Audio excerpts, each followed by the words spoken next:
ನೋಡಿ, 5 ಚಪಾತಿ ಉಳ್ಕೊಂಡಿದೆ. ಇದರಲ್ಲಿ ಒಂದು ವಿಶೇಷವಾದ ಸ್ವೀಟ್ ಮಾಡ್ತಾಯಿದ್ದೀನಿ ನಾನು. ತುಂಬಾ ಟೇಸ್ಟಿಯಾಗಿರುತ್ತೆ. ಯಾವ ರೀತಿ ಮಾಡೋದು ಅಂತ ನೋಡ್ಕೊಳ್ಳೋಣ ಬನ್ನಿ. ಬಾಣಲೆ ಇಟ್ಕೊಂಡಿನಿ, ಒಂದು ಪ್ಯಾನ್ ಗ್ಯಾಸ್ ಮೇಲೆ. ಗ್ಯಾಸ್ನ ಆನ್ ಮಾಡಿಬಿಟ್ಟು 1 ಟೇಬಲ್ ಸ್ಪೂನಿನಷ್ಟು ಎಳ್ಳು ಹಾಕ್ಕೊಂಡು ಪಟಪಟ ಸಿಡಿಯೋವರೆಗೆ ಇದನ್ನು ಹುರ್ಕೊಳ್ತಾ ಇದ್ದೀನಿ. ಸಿಡಿಯುತ್ತೆ, ಎಳ್ಳು ಬೇಗ ಸಿಡಿಯುತ್ತೆ. ಹುರ್ಕೊಂಬಿಟ್ಟು ಇದನ್ನು ಒಂದು ಪ್ಲೇಟ್ಗೆ ತೆಗೆದಿಟ್ಕೊಳ್ತಾ ಇದ್ದೀನಿ.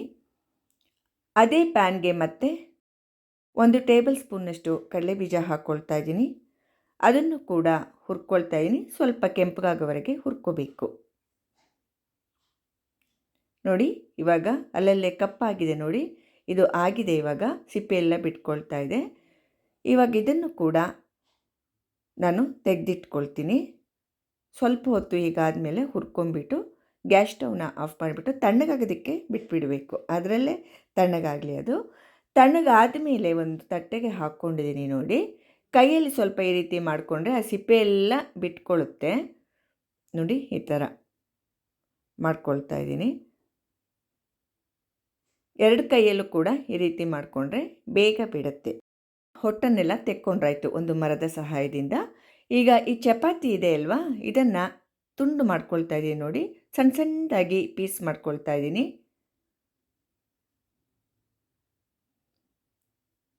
ಎಲ್ಲ ಈ ರೀತಿ ಮುರ್ಕೋಬೇಕು. ಎಲ್ಲ ಚಪಾತಿಗಳನ್ನು ಕೂಡ ನಾನು ಇದೇ ರೀತಿ ಇವಾಗ ಪೀಸ್ ಮಾಡ್ಕೊಳ್ತೀನಿ ನೋಡಿ. 5 ಚಪಾತಿನೂ ಈ ರೀತಿಯಾಗಿ ನಾನು ಪೀಸ್ ಮಾಡ್ಕೊಂಡಿದ್ದೀನಿ.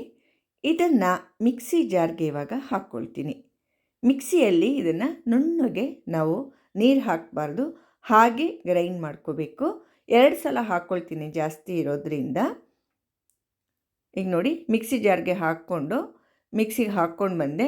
ಈ ರೀತಿ ತರಿಯಾಗಿ ಆಗಿದೆ. ಇದು ಬ್ರೆಡ್ ಕ್ರಮ್ಸ್ ಎಲ್ಲ ಇರುತ್ತಲ್ವ, ಆ ರೀತಿ ಆಗಿದೆ. 2 ಸಲ ಹಾಕ್ಕೊಂಡು ನಾನು ಇವಾಗ ನೋಡಿ, ಒಂದು ಸಲ ಒಂದು ಬೌಲ್ ಆಯಿತು. ಒಂದು ಸಲ ಹಾಕಿದ್ದಕ್ಕೆ ಇನ್ನೊಂದು ಸಲ ಹಾಕಿದ್ದಕ್ಕೆ ಇನ್ನೊಂದು ಬೌಲ್ ಆಯಿತು ನೋಡಿ. ಇನ್ನೊಂದು ಸಲ ಹಾಕಿದ್ದಕ್ಕೆ ಒಟ್ಟು 2 ಬೌಲ್ ಆಯಿತು. ನಾವು ಚಪಾತಿನ ಮಿಕ್ಸಿಗೆ ಹಾಕ್ಕೊಂಡಿದ್ದು 2 ಬೌಲ್ ಆಯಿತು. ಇದಕ್ಕಿವಾಗ ನಾನು ಬೆಲ್ಲನ ಮಿಕ್ಸ್ ಮಾಡ್ಕೊಳ್ತಾ ಇದ್ದೀನಿ. ಪುಡಿ ಬೆಲ್ಲ ತೊಗೊಂಡಿದ್ದೀನಿ ನಾನು. ಇದನ್ನು ಮಿಕ್ಸ್ ಮಾಡ್ಕೊಳ್ತಾ ಇದ್ದೀನಿ. 2 ಬೌಲ್ಗೆ ನಾನು 1 ಬೌಲ್ ತೊಗೊಂಡಿದ್ದೆ, ಆದರೆ ಸ್ವಲ್ಪ ಉಳಿಸ್ಕೊಳ್ತಾ ಇದ್ದೀನಿ ನೋಡಿ. ಸ್ವೀಟ್ ಜಾಸ್ತಿ ಆಗುತ್ತಾ, ಬೇಕಿದ್ದರೆ ಮತ್ತೆ ಹಾಕ್ಕೋಬೋದು ಅಂದ್ಬಿಟ್ಟು ಉಳಿಸ್ಕೊಳ್ತಾ ಇದ್ದೀನಿ. ಈಗೆಲ್ಲ ಕ್ಲೀನಾಗಿ ಮಿಕ್ಸ್ ಮಾಡ್ಕೋಬೇಕು. ಬೆಲ್ಲ ಹಾಕಿದ ಮೇಲೆ ಎಲ್ಲ ಕ್ಲೀನಾಗಿ ಮಿಕ್ಸ್ ಮಾಡ್ಕೊಳ್ತಾ ಇದ್ದೀನಿ. ಮಿಕ್ಸ್ ಮಾಡ್ಕೊಂಡ್ಮೇಲೆ ಮತ್ತೆ ಮಿಕ್ಸಿ ಜಾರ್ಗೆ ನಾನು 2 ಸಲ ಅದೇ ರೀತಿ ಹಾಕ್ಕೊಳ್ತಾ ಇದ್ದೀನಿ. ಬೆಲ್ಲ ಎಲ್ಲ ಕ್ಲೀನಾಗಿ ಮಿಕ್ಸ್ ಆಗುತ್ತೆ ನೋಡಿ. ಮಿಕ್ಸಿಗೆ ಹಾಕ್ಕೊಳ್ತಾ ಇದ್ದೀನಿ. ಮಿಕ್ಸಿಗೆ ಹಾಕಿದ ಮೇಲೆ ಇದು ಮೆತ್ತಗಾಗಿದೆ. ಅದೇ ರೀತಿ 2 ಸಲ ಕೂಡ ನಾನು ಮಿಕ್ಸಿಗೆ ಹಾಕ್ಕೊಂಡಿದ್ದೀನಿ ಒಂದು ಪ್ಲೇಟ್ಗೆ. ಎಲ್ಲ ಕ್ಲೀನಾಗಿ ಒಂದು ಸಲ ಮಿಕ್ಸ್ ಮಾಡ್ಕೊಳ್ಳಿ. 2 ಸಲ ಹಾಕ್ಕೊಳ್ತೀರಲ್ವ, ಆಮೇಲೆಲ್ಲ ಕ್ಲೀನಾಗಿ ನಾನು ಮಿಕ್ಸ್ ಮಾಡ್ಕೊಂಡಿದ್ದೀನಿ ಇವಾಗ. ಈಗ ನೋಡಿ, ಮೃದುವಾಗಿ ಚೆನ್ನಾಗಿ ಬಂದಿದೆ ಇದು ನೋಡಿ. ತುಂಬ ಮೃದುವಾಗಿ ಚೆನ್ನಾಗಿ ಬಂದಿದೆ.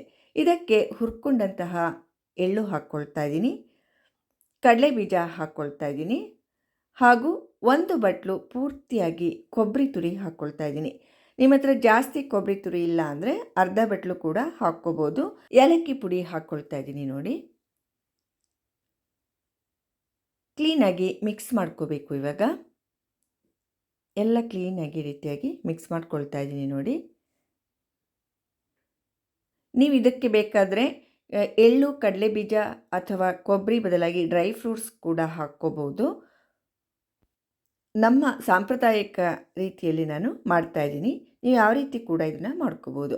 ಇವಾಗ ಇದನ್ನು ಉಂಡೆ ಕಟ್ಕೊಳ್ತಾ ಇದ್ದೀನಿ ನಾನು. ಉಂಡೆ ಕಟ್ಟೋದಕ್ಕೆ ನೋಡಿ, ನೀರು ಅಥವಾ ಹಾಲು, ತುಪ್ಪ ಏನೂ ಹಾಕಬೇಕಾಗಿಲ್ಲ. ಬೆಲ್ಲ ಹಾಕಿದ್ದೀವಲ್ವ, ಚಪಾತಿ ಕೂಡ ಸ್ಮೂತಾಗಿತ್ತಲ್ವ, ಅದೇ ಸಾಕಾಗತ್ತೆ. ಏನಾದರೂ ಉಂಡೆ ಕಟ್ಟೋದಕ್ಕೆ ಬರಲಿಲ್ಲ ಅಂದರೆ ನೀವು 1 ಸ್ಪೂನಷ್ಟು ಹಾಲು ಅಥವಾ ನೀರು ಏನಾದರೂ ಅಥವಾ ತುಪ್ಪ ಯಾವುದನ್ನಾದರೂ ಹಾಕ್ಕೋಬೋದು. ಕ್ಲೀನಾಗಿ ಬಂದೇ ಬರುತ್ತೆ ಇದು ನೋಡಿ. ಉಂಡೆ ಕಟ್ಕೊಂಡಿನಿ, ಎಷ್ಟೊಂದು ಚೆನ್ನಾಗಿ ಕಾಣಿಸ್ತಿದೆ ನೋಡಿ. ನಿಮಗೆ ಯಾವ ಸೈಜ್ ಬೇಕೋ ಆ ಥರ ಉಂಡೆ ಕಟ್ಕೊಂಡ್ರೆ ಆಯಿತು. ಈ ಥರ ಕಟ್ಕೊಂಡ್ಬಿಟ್ಟು ಮಧ್ಯದಲ್ಲೊಂದು ಕಡಲೆ ಬೀಜನ ಇಡ್ತಾಯಿದ್ದೀನಿ ನಾನು, ಚೆನ್ನಾಗಿ ಕಾಣಿಸುತ್ತೆ ಅಂದ್ಬಿಟ್ಟು. ಇಟ್ಟಾಗ ನೋಡುವಾಗ ಚೆಂದಾಗಿ ಕಾಣುತ್ತೆ, ಆದ್ದರಿಂದ ಇಡ್ತಾಯಿದ್ದೀನಿ. ಹೀಗೆ ಎಲ್ಲ ಉಂಡೆಗಳನ್ನು ಕಟ್ಕೊಳ್ತೀನಿ. ಇದು ನಿಜಕ್ಕೂ ಎಷ್ಟು ಚೆನ್ನಾಗಿರುತ್ತೆ ಅಂದರೆ ಈ ಸ್ವೀಟು. ಬೇಕ್ರಿಯಲ್ಲೆಲ್ಲ ಸ್ವೀಟ್ ತರ್ತೀವಲ್ವ, ಮೋತಿಚೂರು ಲಡ್ಡು, ಅದಕ್ಕಿಂತ ಟೇಸ್ಟ್ ಆಗಿರುತ್ತಿದು. ಅಷ್ಟು ಟೇಸ್ಟಿಯಾಗಿರುತ್ತೆ. ಬೇಕಿದ್ರೆ ನೀವು ಇದಕ್ಕೆ ಕುಂಬಳ ಬೀಜ ಹಾಕಿ ಕೂಡ ಈ ರೀತಿ ಉಂಡೆ ಕಟ್ಕೋಬೋದು.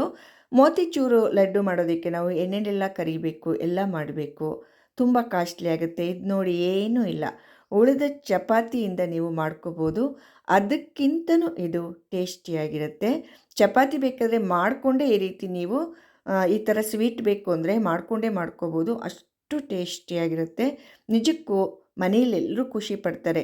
ಮಕ್ಕಳು ಅಥವಾ ಹೊರಗೆ ಹೋಗಿರೋರು ಕೆಲಸಕ್ಕೆಲ್ಲ, ಅವರೆಲ್ಲ ಮನೆಗೆ ಬರೋದ್ರೊಳಗೆ ಈ ರೀತಿ ಒಂದು ಚಪಾತಿ ಉಳಿದಿದ್ರೆ ಈ ಥರ ಮಾಡಿಟ್ಟಿದ್ರೆ ಎಷ್ಟು ಖುಷಿ ಪಡ್ತಾರಲ್ವ ಬಂದು. ನಮಗೂ ಕೂಡ ತಿನ್ನೋದಕ್ಕೆ ತುಂಬ ಖುಷಿಯಾಗುತ್ತೆ ರೀ. ಈ ಲಡ್ಡು ಸಖತ್ತಾಗಿರುತ್ತೆ. ಇದ್ರ ಟೇಸ್ಟು ಖಂಡಿತವಾಗಿ ಟ್ರೈ ಮಾಡಿ. ಯಾರಿಗಾದರೂ ನೀವು ಗೆಸ್ಟ್ ಬಂದಾಗ ಕೊಟ್ಟರೂ ಕೂಡ ಇದು ಚಪಾತಿಯಿಂದ ನೀವು ಮಾಡಿದ್ದೀರಾ ಅಂತ ಅವ್ರು ಹೇಳೋದಕ್ಕೆ ಸಾಧ್ಯವೇ ಇಲ್ಲ. ಅಷ್ಟೊಂದು ಚೆನ್ನಾಗಿರುತ್ತೆ. ಖಂಡಿತ ಟ್ರೈ ಮಾಡಿ. ಈಸಿ ಕೂಡ, ಹಾಗೂ ಖರ್ಚು ತುಂಬ ಕಡಿಮೆ.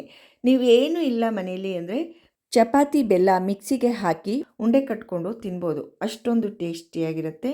ಖಂಡಿತವಾಗಿ ಎಲ್ಲರೂ ಈ ರೆಸಿಪಿನ ಟ್ರೈ ಮಾಡೇ ಮಾಡ್ತೀರಾ ಅಂದ್ಕೊಂಡಿದ್ದೀನಿ. ನನಗೆ ಕಮೆಂಟ್ಸ್ ಮಾಡಿ ನೀವು ಟ್ರೈ ಮಾಡಿದ್ಮೇಲೆ ಯಾವ ರೀತಿ ಇತ್ತು ಅಂತ.